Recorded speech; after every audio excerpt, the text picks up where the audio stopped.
Hello, Talk family, and welcome to another episode of Talk the Talk. I am your host, Dish, and today I'm excited to introduce and welcome Sashnee Padayachi, Business Manager at Fury Ford William Nicol. Now, first, before I go on, I must say that I had a best friend named Sashnee, and off air we had some conversations. We have so much in common. Firstly, the last few letters of her name actually spells my full name, which is Yudeshni. And secondly, we are actually both qualified Bharatanatyam, which means Indian classical dancers. This is something that takes years and years and years to accomplish and achieve. We both hail from the very same place, Lenasia, south of Johannesburg, and I've conducted over 500 interviews in the industry, and to have this commonality with a person in the motoring trade, for me it's very special. So Sashnee is one of the finalists for the Motoring Woman of the Year Awards, which is powered by MFC, a division of Nedbank. Sashnee ensures that the decisions she has to make are in the best interest of the company and the brand. She stays goal-orientated and successfully handles many tasks at a time. Sashnee knows a good opportunity when she sees one and follows through with the end goal in sight. So let's welcome Sashnee, and as always, this interview is proudly brought to you by Sariti Solutions.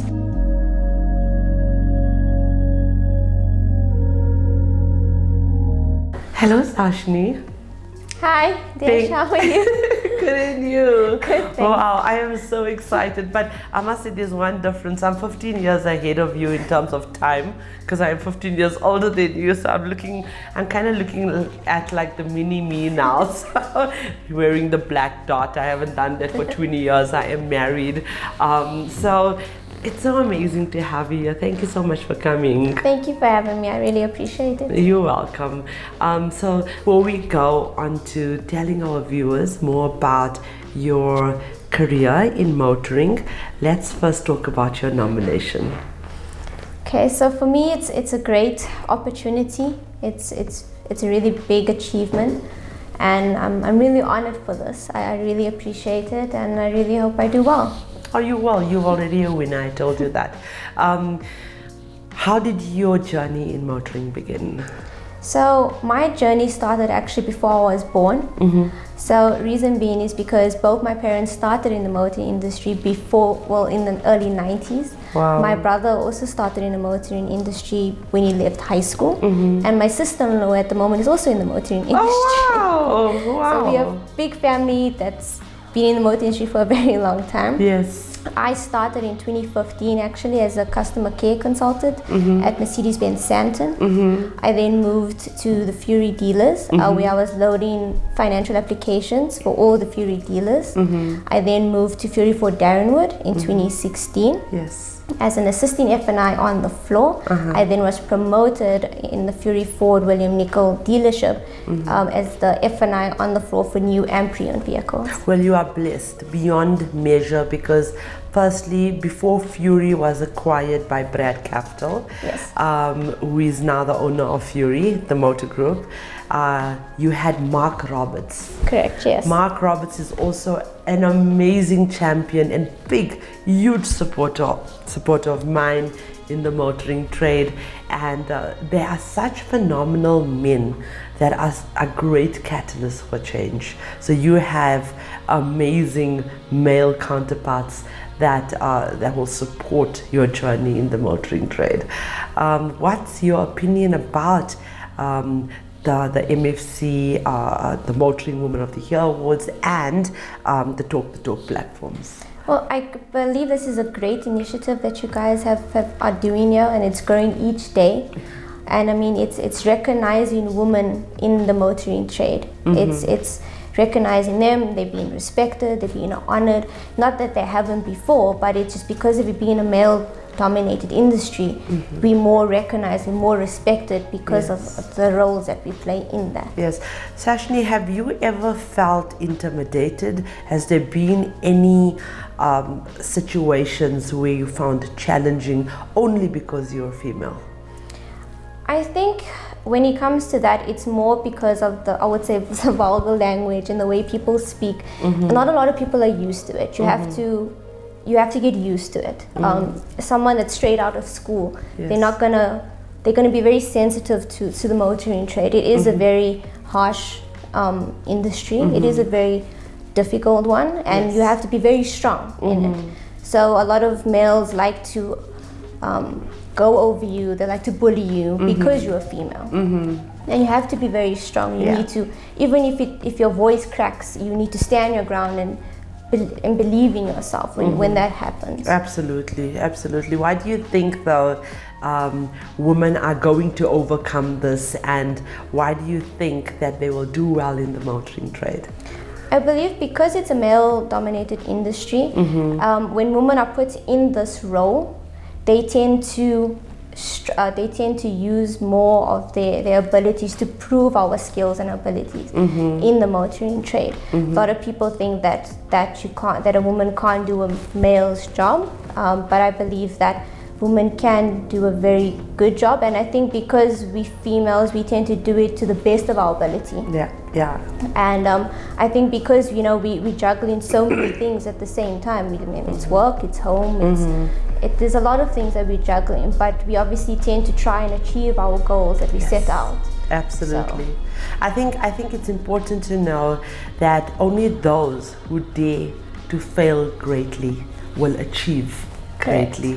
So it is so important to understand when you're walking into this trade, it's very male dominated. Still is, but you need to have the ability or you need to have the courageous attitude and resilience, tenacity to understand, as I said earlier, you need to be able to fail greatly.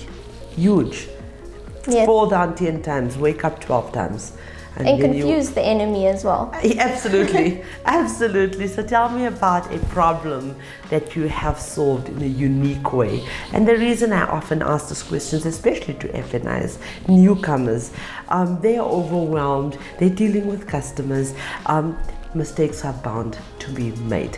How can they overcome these challenges of making those mistakes and not being too hard on themselves? And our managers, do they play an integral part in allowing or mentoring that person to overcome those challenges? So I believe that the mistakes that you make, you have to learn from it.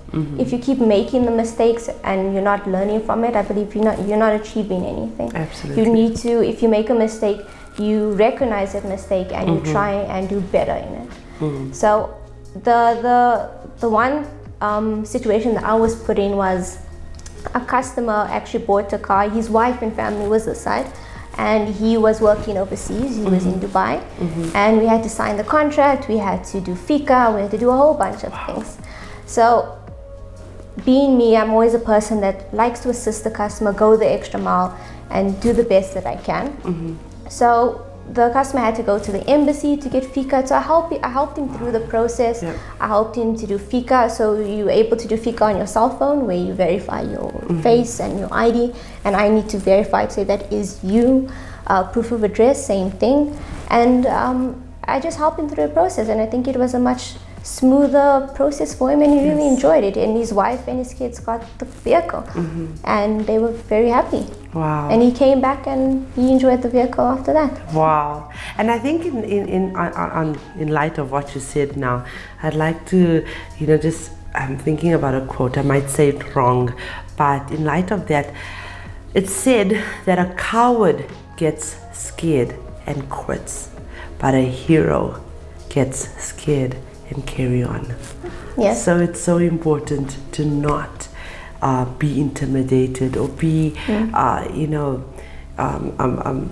just be not just give up. Just give up when you face those situations. Just carry on. So I think professionally and personally, I want to ask you, how do you measure success? So I measure success by the completion of my duties, in the efficiency in my tasks, by learning from my mistakes and failures, and ensuring customer satisfaction. Right. I believe success is based on how much you put out. The more you put out and want to achieve, the more you're going to gain. Absolutely. If you put 50%, you're going to get 50% back. You need to give it your all, go in 110%, and that's what you're going to get out. So Sashnee, what exactly do you believe motivates you? Who's inspired you through this journey? I would say that would be my mother.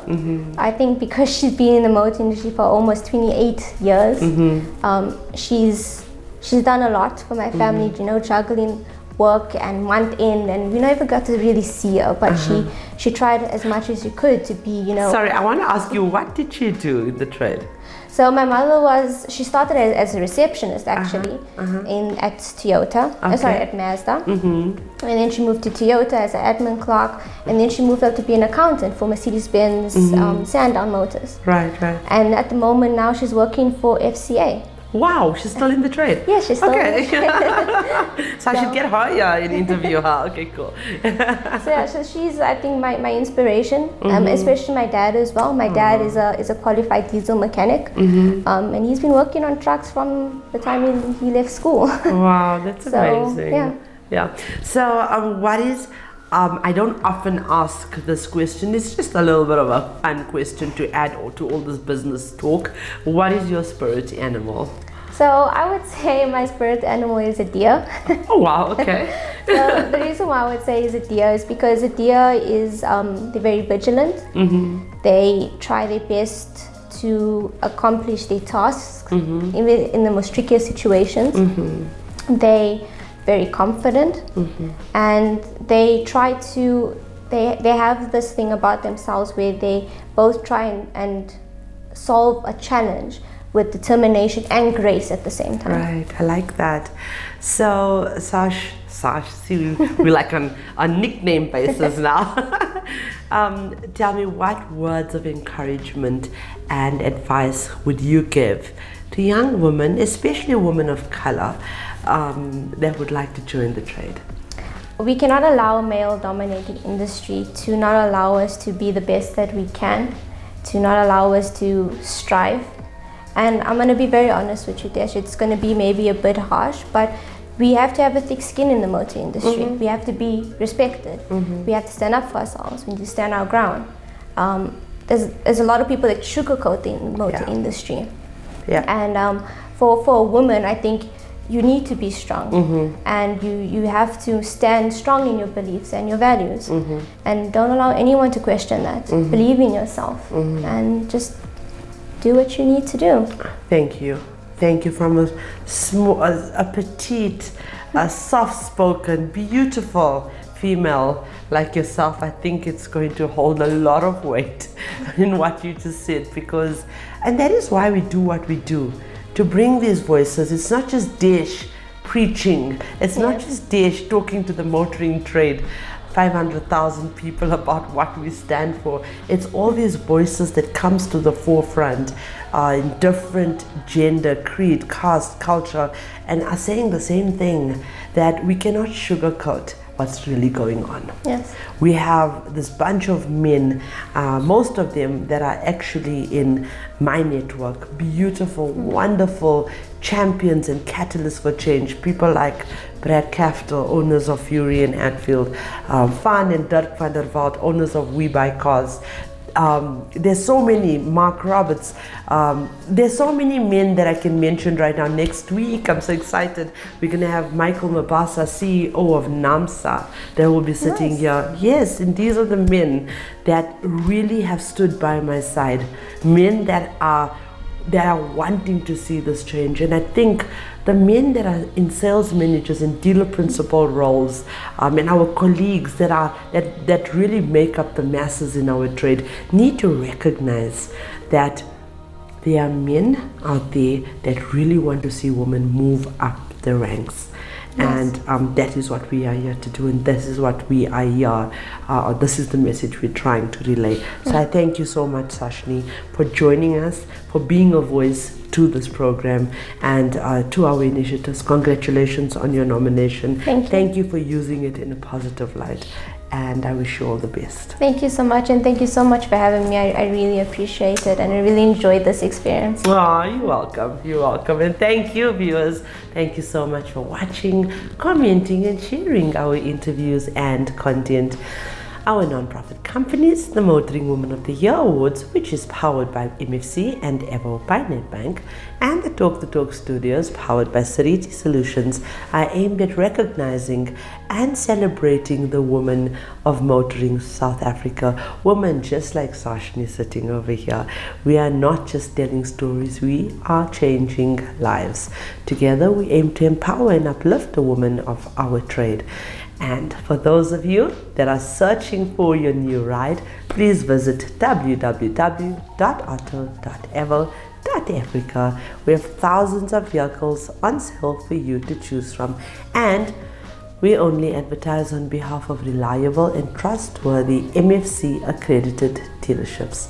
This car listing portal is incredibly user-friendly, and you can also find vehicle reviews and car maintenance tips and advice, all courtesy of the Talk Studios. And I want to take this opportunity in this conclusion by saying I am actually the head of editorial for Evo by Nedbank. It's my latest achievement in terms of my career as a motoring journalist, and I'm very, very thankful for the opportunity by Evo by Nedbank for having our work showcased on this site. Ladies, the biggest successes often start out as fantastical goals. Now, I think in light of what I just said earlier on, it was my goal to be a journalist, a motoring journalist whose work is showcased on a corporate level the way it is right now. And really, fantastical is not just, that's an understatement. I dreamt about this. I dreamt about this for a very long time. In some cases, those goals have seemed so out there, such as landing a man on the moon, that others have called them impossible, really. Being a female, obviously, and you know, being a female of color, I really thought that I would never have achieved this without a sense of optimism and a belief in themselves. Those who have achieved the most might have achieved nothing. If you are an optimist, it's likely that you will be excited about what you are trying to achieve and feel good about it too. Having an optimistic attitude is a great trait to have if you want to be successful, as it can help you to stay positive about what you are doing and not be disheartened if things go wrong. And trust me, a lot have gone wrong in my career in terms of being a journalist. Last year, unfortunately, I lost my business partner due to COVID, the founder, one of the founders of MFC, a division of Nedbank, was also a great integral part of my life. He also passed away last year, and I really thought that my dreams of owning this platform was gone. But thanks to Evo by Nedbank, I'm back out there as a motoring journalist. So I think optimism was one of the key factors that really just propelled me forward. So be optimistic. Being optimistic can really help you, because you will believe those good things can happen. You would expect positive outcomes to come from your journey to success too. And remember, ladies, that the question should never be who's going to let me. It should always be who's going to stop me.